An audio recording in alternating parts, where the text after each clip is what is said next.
You know how some people decompress by binge-watching crime shows or organizing their sock drawer?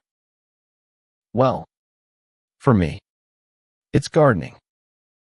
Except not the kind where you just toss some marigolds in a pot and call it a day.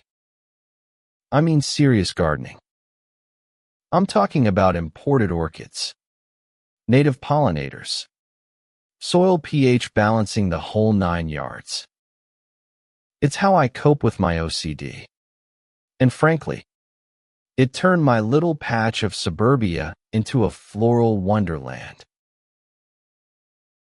But my neighbor, Greg, he hated it. And not in a passive-aggressive, "Oh, you have too many tomatoes" kind of way. No, he despised it.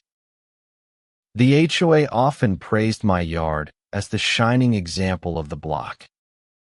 Greg, however, took that as a personal insult. The man couldn't grow a weed if he tried.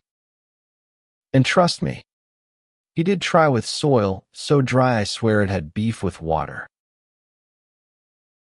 At first, it was harmless grumbling. He'd mock my visitors, claim my flower beds were attracting too many bees, and that I was turning the street into a zoo. I brushed it off.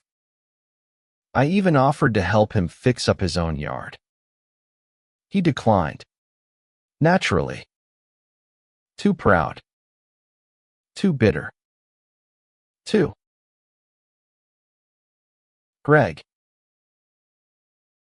But the tension grew. I caught him on my security cameras more than once, sneaking into my yard at night to snip a few blooms. Just a flower here and there, probably to see if they'd take root in his neglected wasteland of a garden. I never confronted him. Honestly, I pitied the guy. Plus, I figured the cameras would keep him from doing anything too bold. I was wrong. One morning, after a particularly tense week of passive-aggressive jabs from Greg about my lack of a real hobby, I decided to take a break. Just a little week-long trip to visit my folks in the countryside. Left my garden prepped. Timers set. Everything perfect. When I returned, I thought I'd walked into a post-apocalyptic version of my front yard. Every single plant dead. The soil. Crusty. Gray. Lifeless. At first, I couldn't process it. My brain just froze. It was like watching a house burn down in slow motion. I couldn't breathe. My OCD kicked in hard. I dropped to my knees, clawing at what used to be vibrant flower beds. Neighbors started to gather, some offering condolences, others just stunned. That garden had been a neighborhood treasure. But in the mess, I noticed something, the faint, glittery residue of salt. And not the kind that comes from tears. That was it. I stormed over to Greg's place and banged on his door like I was collecting a debt from the devil himself. He answered in a robe, sipping coffee like it was any other Tuesday.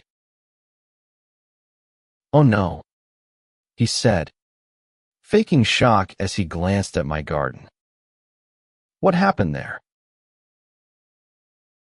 "Don't play stupid," I snapped. "You did this." His smirk cracked. "What are you talking about? You think I would waste salt on your weeds?"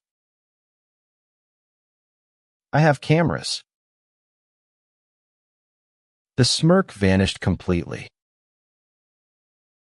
I didn't waste another breath.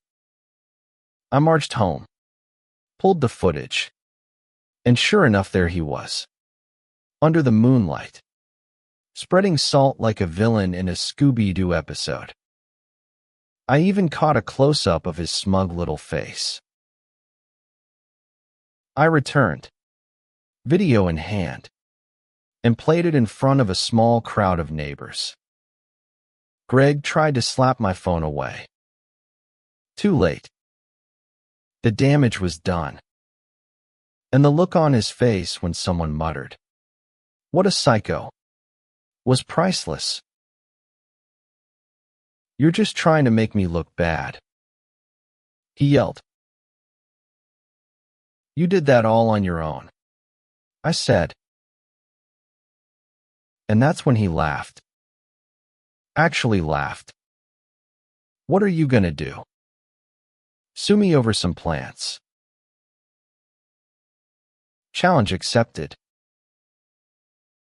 That afternoon, I drove straight to the top law firm in town. Showed them the footage, the receipts for my rare plants, and explained how this garden was not just decorative, but therapeutic for my mental health. The attorney nodded and said, "We've got a case." Greg thought he could slander me online, calling me dramatic and petty.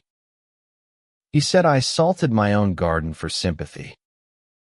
So, I uploaded the video. No captions.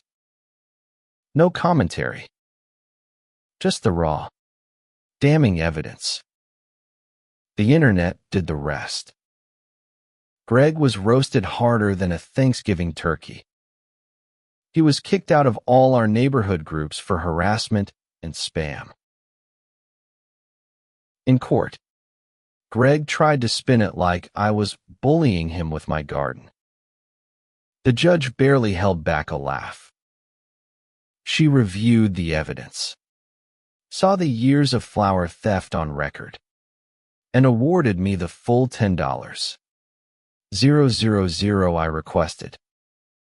Damages, emotional distress, and 50 hours of community service for Greg.